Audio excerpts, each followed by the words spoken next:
One of the craziest dreams I had was, I don't know, waking up in the middle of Antarctica and riding a train all the way to Brazil. I don't think that that has any basis in reality, right? Because I think Well, it's a.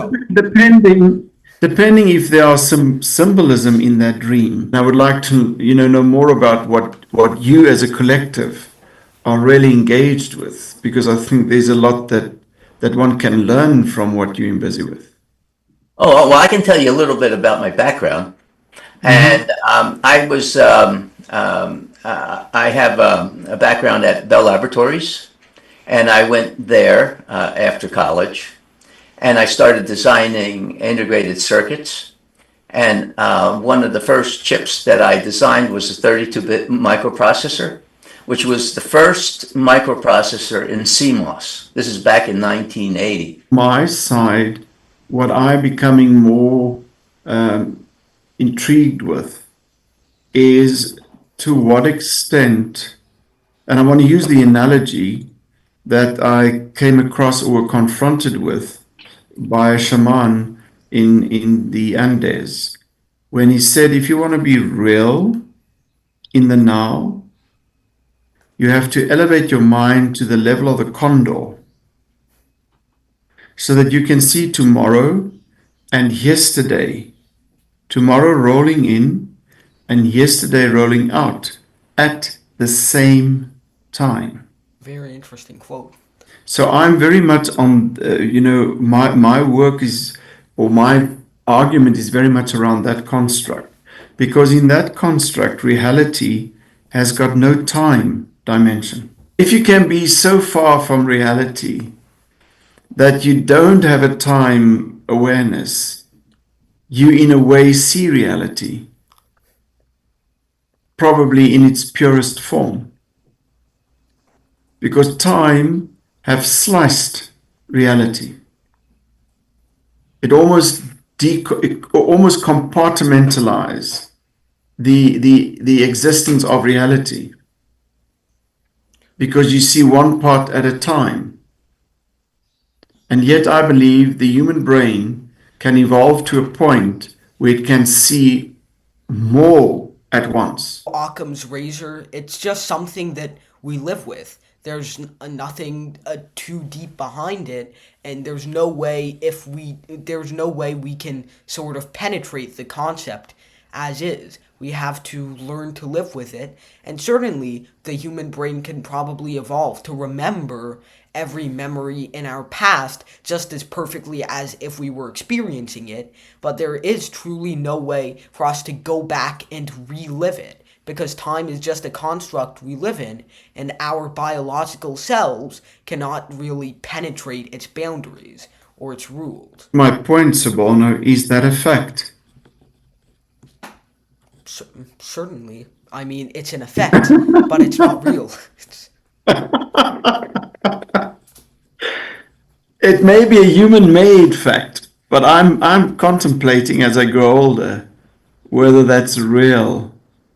Because I start experiencing that people at different time zones can actually experience the same thing in different locations. The whole quantum idea. I mean, I feel like it would be the same idea as having a dream. I mean, last night I dreamed that I woke up with $1 million, but unfortunately, I'm still not a millionaire today. In the same way, we might be able to dream in the future of something that looks exactly like the past, but we'll never be able to officially, truly return to the past. Which is an assumption. It's an assumption.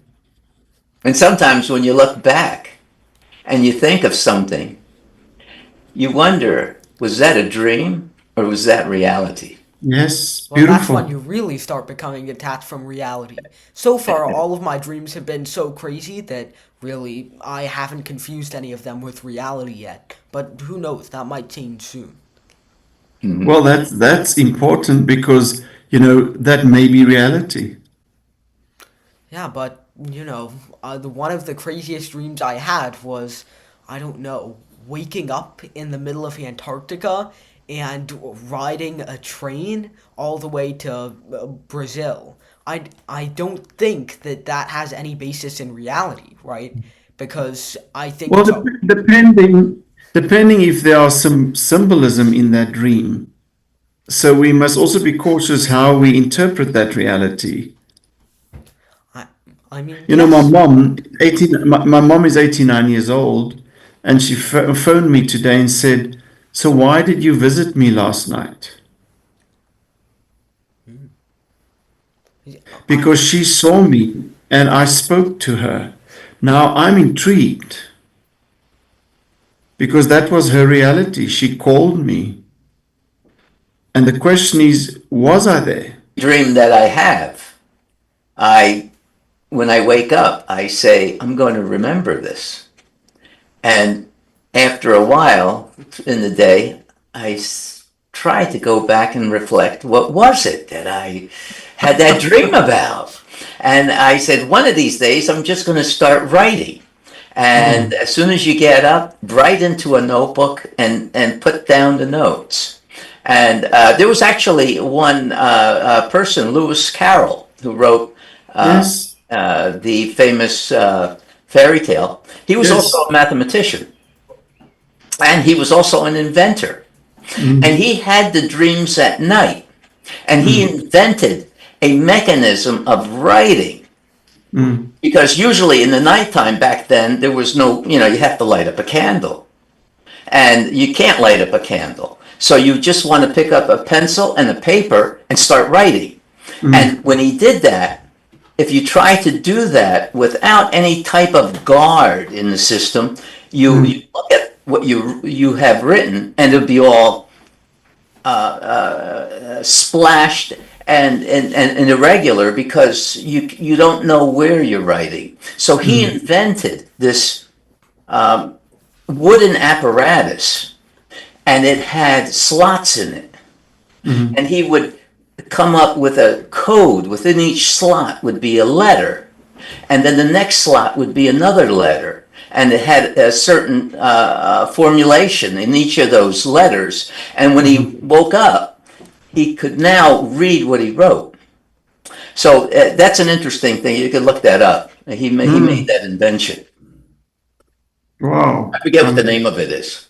You know, the very interesting thing is, I've never written down a single one of my dreams because I don't usually keep a notebook near me when I sleep, but somehow Mm, I remember most of the important ones with pretty decent clarity, and I think that's just because they are so outlandish that they make a mark on my mind. And I mean, I've searched up what could be the possible meaning in my dreams of being hit by a car while taking a train to South America. But I mean, nothing comes up because nobody seems to have a dream that crazy. I don't think my dreams are very connected to reality anymore. They're just like an escape.